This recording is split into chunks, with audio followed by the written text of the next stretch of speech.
Well, welcome back. This month we will begin a new study titled Evangelism in the Old Testament.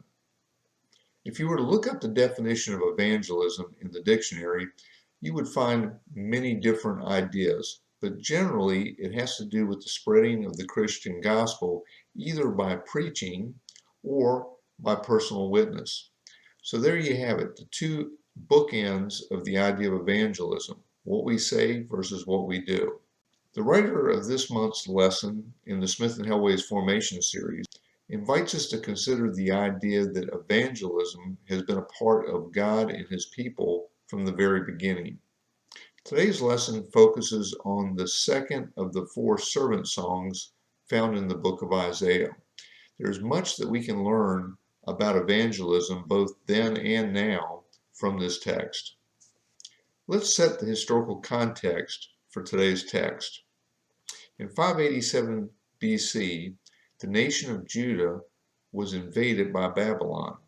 The temple was destroyed, and many of her people were deported into exile. It's these people that our speaker in today's text is addressing. They're hopeless, they're having an identity crisis, and they're also having a crisis of faith.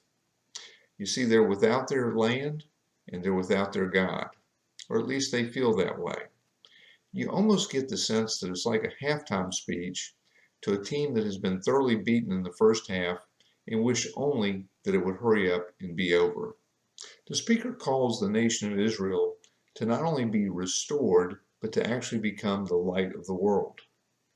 One would have to imagine that this speaker was pretty optimistic to think that this hopeless people would be able to make the trip all the way from where they were to restoration, but to actually go all the way to seeing themselves as being an instrument of God's grace and mercy for all the world.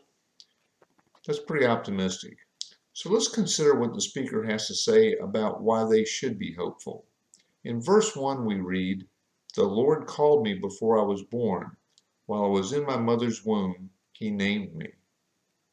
So here we have the idea, the speaker is suggesting that they consider that God created them for a purpose even before they were born.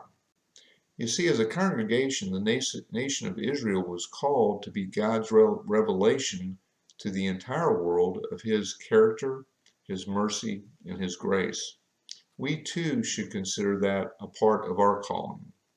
In verse 2 we read, "He made my mouth like a sharp sword. He made me a polished arrow."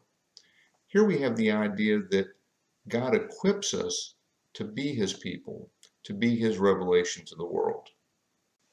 Despite these reminders, the truth is the people were experiencing adverse and hard times.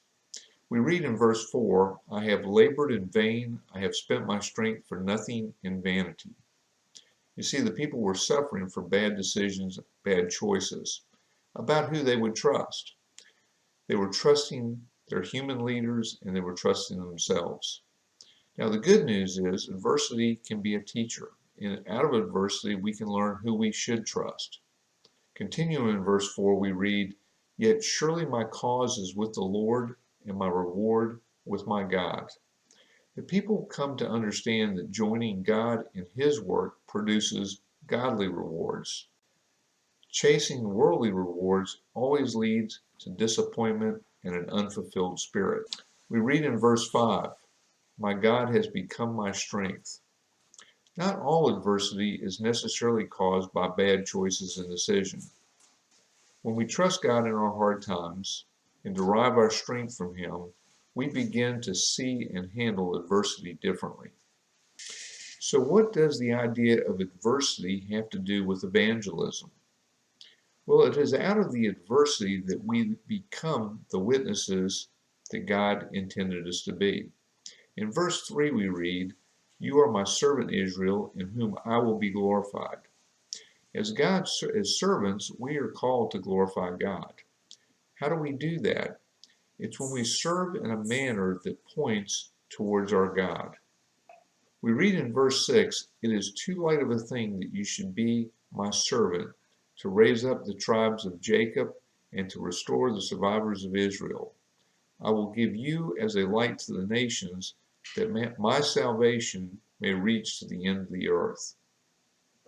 You see, Israel was being redeemed as a nation, not for their benefit or for their own interest, but so that they could join God and God would be able to use them to accomplish His mission, which was the redemption of all peoples. So, what can we learn from today's lesson, and how does it relate to the idea of evangelism?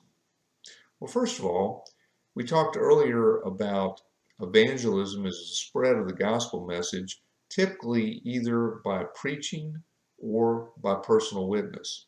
I think we see in today's lesson that often the spread of the gospel message, evangelism, is best accomplished through what it is we do more than what we say.